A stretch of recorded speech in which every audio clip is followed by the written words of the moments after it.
안녕하십니까. 네, 중국 역사 계속 이어가 보도록 하겠습니다.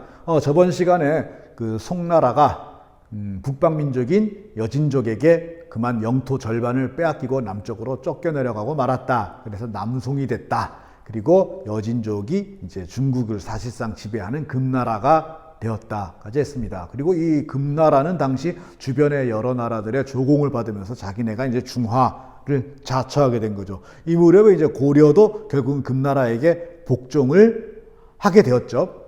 그런데 더 센 강적이 바로 저쪽 몽골 초원에서 자라고 있었던 거죠. 바로 몽골. 금나라는 당시 몽골이 무서워질 거라는 걸 알고 있었기 때문에 몽골을 서로 부족들, 여러 부족들을 서로 이간질하면서 다스리고 있었습니다. 그래서 몽골은 굉장히 강력한 민족이 될 수 있었지만은 그 안에 여러 부족들이 갈라져서 서로 싸우느라 결국은 부족 하나하나끼리 붙으면은 금나라의 상대가 되지 않았거든요. 그래서 계속해서 금나라의 지배를 받고 있었죠. 그런데 이 몽골의 여러 부족들을 하나로 통일한 몽골 민족의 영웅이 등장하게 됩니다. 그 사람이 바로 테무친입니다. 테무친. 그래서 이 테무친이 이 몽골의 여러 부족들을 하나로 통합한 다음에 몽골을 만든 거죠. 몽골. 그야말로 몽골을 만든 다음에 이 몽골의 황제라는 뜻으로 칸이라는 칭호를 받게 됩니다. 칸. 그래서 이 사람이 바로 여러분이 잘 알고 있는 누구죠? 칭기스 칸이 되겠습니다. 자, 칭기스 칸. 이름은 테무친. 네, 기억해 둡시다. 그리고 나서 이제 그 서쪽으로 그 초원길, 비단길 일대를 휩쓸면서 그 이 일대를 옛날 돌골족이라든지 흉노족이라든지 그랬던 옛날 강력했던 북방민족들이 그 차지했던 그 영토를 차지하게 되면서 호시탐탐 이제 금나라를 노리게 됩니다. 칭기스칸은 이제 금나라를 멸망시키기 전에 이제 목숨을 잃었고요. 세상을 떠났고요. 그 아들이 이제 오고타이 칸 때 마침내 몽골이 금나라를 멸망시키면서 사실상 중국의 주인이 되는 겁니다. 그리고는 여기에 만족하지 않고 사방팔방으로 몽골군들이 쳐들어갑니다. 어디까지 쳐들어갔느냐? 자, 북쪽으로 이제 북방민족을 다 통합을 했죠. 그 다음에 서쪽으로 쭉 가다가 보니까 중앙아시아 일대는 다 통합을 하고 더 가니까 이슬람 세계가 나옵니다. 뭐냐? 너는 다 멸망시킵니다. 그래가지고 다 멸망시켜버리고 오늘날에 그래서 이란, 이라크, 뭐 시리아, 아라비아, 터키 뭐 이런 데 있잖아요. 그 일대를 몽땅 자기 영토로 삼습니다. 자, 그 다음에 또 한 갈래는 서쪽으로 쭉 가다 보니까 러시아를 만납니다. 뭐냐? 너는 멸망시키고 또 쭉 가다 보니까 폴란드가 나타납니다. 너는 또 뭐냐? 또 멸망시키고 이 당시 폴란드 왕은 머리가 잘려갖고 몽골군 창에 꽂혀갖고 돌아다니는 그런 참혹한 패배를 겪게 됩니다. 그리고 나서 폴란드를 멸망시키고 나서 다시 남쪽으로 내려오니까 헝가리가 나옵니다. 너는 또 뭐냐? 그저 역시 멸망시켜버리고 참 대단하죠. 유럽 한복판까지 간 겁니다. 그리고 이제 유럽의 그야말로 중심 도시인 비인, 우리는 흔히 비엔나라 그러죠. 이제 비인을 포위하고 맹공격을 퍼붓습니다. 당시 유럽인들은 어디서 이 몽골군이 나타났는지 정말 너무 놀래가지고 이걸 신의 채찍이라고 불렀습니다. 즉, 그 성경에 보면 그 뒤에 가면 이렇게 최후의 심판이 되면 막 악마가 와가지고 막 우리 괴롭히고 하잖아요. 그래서 이 신이 우리를 벌하기 위해서 보낸 군대다 이렇게 생각을 해서 맞서 싸울 생각을 한다기보다는 그냥 교회에서 기도하면서 참회하는 쪽을 선택할 정도였습니다. 굉장히 무시무시하죠. 자, 그래서 당시 몽골이 쳐들어갔던 영역이 이 지도에 표시가 되고 있습니다. 그리고 나서 이제 쿠빌라이 칸 때 남송까지 멸망을 시킵니다. 남송까지 멸망을 시키고 이 쿠빌라이 칸에게 결국 우리 고려도 40년간의 항전을 마치고 그만 무릎을 꿇고 맙니다. 당시 몽골 군대가 쳐들어가서 싸워 물리치지 못한 나라가 지구상에 단 2나라밖에 없다고 합니다. 그게 이제 하나가 베트남이고, 이 베트남 애들이 그래가지고 거기에 대한 자부심이 굉장히 강합니다. 베트남을 3번 쳐들어갔는데 3번 다 패배하고 쫓겨났습니다. 그 다음에 이제 일본인데, 일본 같은 경우는 이제 뭐 몽골군을 물리쳤다기보다는 몽골군이 하필이면 태풍 시즌에 배 몰고 쳐들어가서 그냥 자멸을 했다고 봐야겠죠. 그래서 일본도 이게 자기네가 싸워 이겼다라고는 차마 말 못해서 신이 바람을 일으켜갖고 몽골을 물리쳐줬다 그래서 이 태풍을 신풍, 신바람이라고 부릅니다. 그건 일본식으로 발음하면 뭐냐면은 여러분이 잘 아는 단어예요. 가미가제입니다. 가미가제. 자, 이 거대한 몽골 제국은 어떻게 다스리겠을까요, 이거를 혼자 다스리기 너무 어렵죠. 그래서 이 쿠빌라이 칸은 이 나라를 자릅니다. 잘라가지고 일단 자기가 중국에 해당되는 땅은 황제가 직접 다스리는 땅으로 하고서는 중국은 항상 보면 나라 이름을 한 글자로 짓잖아요. 뭐 송, 명, 송, 당, 뭐 수, 한 이러듯이 그래서 여기를 원이라고 합니다. 그래서 원나라. 원나라는 황제가 직접 다스리는 곳. 수도도 그래서 몽골 땅에서 오늘날의 베이징으로 옮긴 다음에 거기에 이름을 대도라고 부릅니다. 대도, 베이징. 그래서 이 베이징이 중국의 수도가 된 최초의 역사는 중국인이 아니라 누구예요? 그죠? 이 몽골인인 쿠빌라이 칸 때 일이다. 이게 이제 처음으로 이제 베이징이 중국의 수도가 된 겁니다. 그리고 나서 이제 중국이 아닌 땅은 이제 잘라가지고 그 황제가 여러 명의 칸을 다스리는 형태를 취한 거죠. 그래서 몇 명의 칸에게 나누어져서 각각 칸국이라고 부른 겁니다. 뭐 일칸국, 뭐 킵착 칸국, 차가타이 칸국, 뭐 이런 식으로요. 그래서 여러 칸국들과 원나라 해서 거대한 몽골 제국을 이루게 됩니다. 이렇게 나라 영토가 크다 보니까 이제 얘들은 교통통신이 굉장히 중요하겠죠. 교통통신이 굉장히 중요해서 우리 흔히 마패 들고 막 이게 말 타고 막 급히 막 연락하고 그러는 거 아마 드라마에서 본 적 있죠. 그래서 막 타고 가다가 역이라고 불리는 곳에 가면 싱싱한 말이 있으면 말 바꿔 타고 또 계속 뛰어가다가 또 다음 역에 가서 또 말 바꿔 타고 계속 뛰어가고 하면서 이런 걸 역참제라 그러거든요. 이런 역참제와 도로 이런 것들을 아주 잘 깔아놔서 굉장히 넓은 영토지만은 당시로서는 굉장히 놀랄 정도로 빠른 속도로 소식을 전달하면서 다스렸다고 합니다.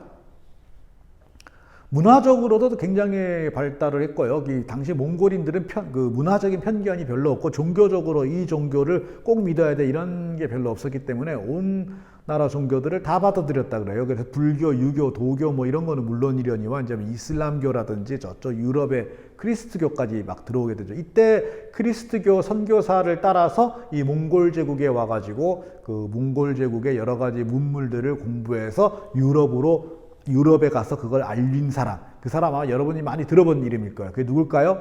동방견문록이라는 책을 쓴 사람. 그렇죠? 마르코 폴로예요. 마르코 폴로.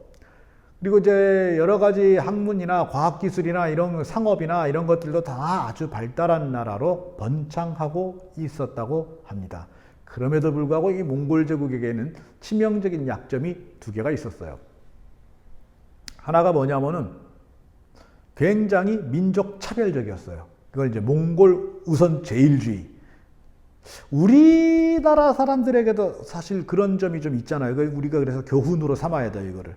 자민족을 최고로 치고 다른 민족을 내리깔보는 그런 사고방식으로는 절대로 그 나라를 번창하게 할 수가 없습니다. 근데 이 몽골인들은 그랬던 거죠. 그래서 민족들에게 등급을 나눴습니다. 그래서 제일 높은 민족은 몽골족. 그 다음에 이제 생목인 그래가지고 생목이라는 눈이 색깔이 있다. 자, 눈의 컬러, 까만색이 아니라 여러 가지 눈의 색깔이 있는 사람들 어떤 사람들이죠? 그렇죠. 백인들이죠. 주로. 그래서 서쪽 사람들, 이 백인들을 생목인이라고 불러가지고 두 번째 등급으로 놨고요. 그 다음에 세 번째 등급으로 한인이라고 불렀어요. 한인. 그래가지고 이제 그 여진족, 뭐 거란족. 안타깝게도 우리 고려인도 요 정도에서 들어갔겠네요. 그래서 한인, 이게 세 번째 등급이고요. 제일 바닥에 남인, 그래가지고 옛날 송나라 사람들, 남송 사람들을 남인이라고 부른 겁니다. 요즘식으로 옮기면 이거죠. 몽골인이 1등급, 그 다음에 백인이 2등급, 그 다음에 그 중국인을 제외한 그 아시아인이 3등급, 중국인은 4등급, 이렇게 된 거예요. 물론 인구는 누가 제일 많을까요? 당연히 남인. 옛날 남송 출신인 남인들이 인구는 제일 많겠죠.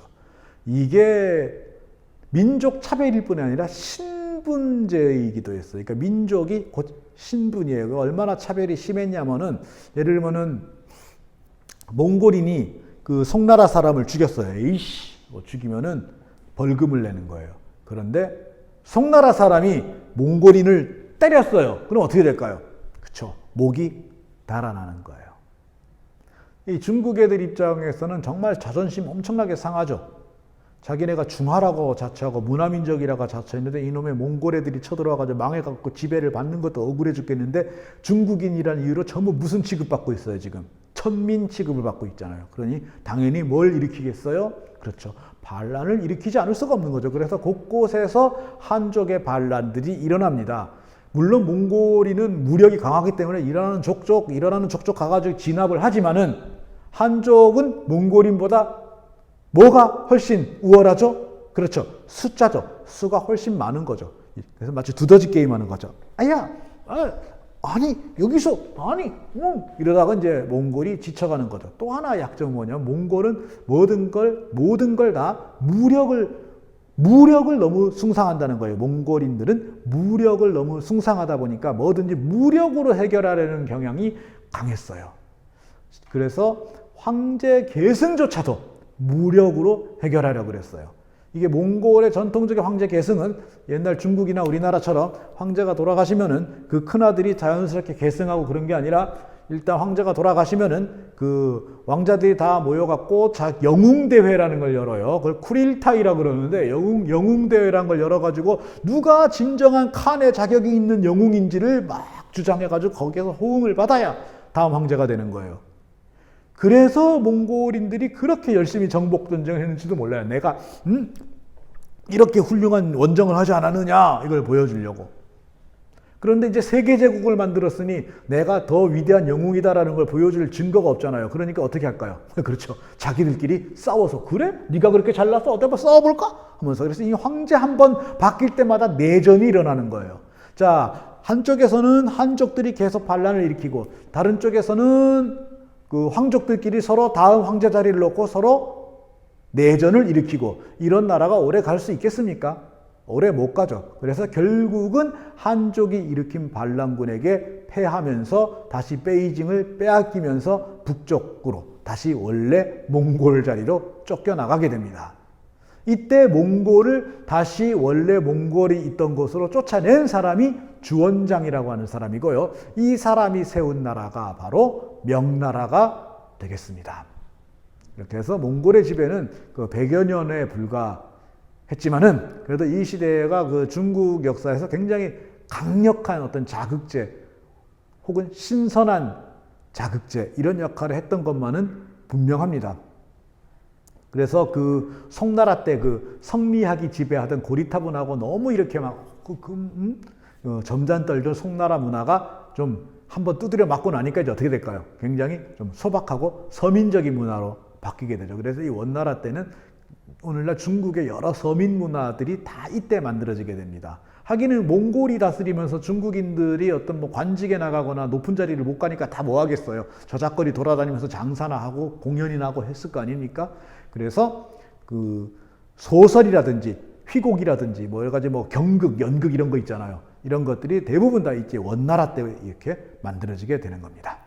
자, 오늘은 세계를 지배했던 몽골 제국 그리고 그 몽골 제국의 어이없는 해체 여기까지 이야기를 했습니다. 자, 이제 다음 시간에는 명나라와 청나라로 가보도록 하겠습니다. 자, 고맙습니다.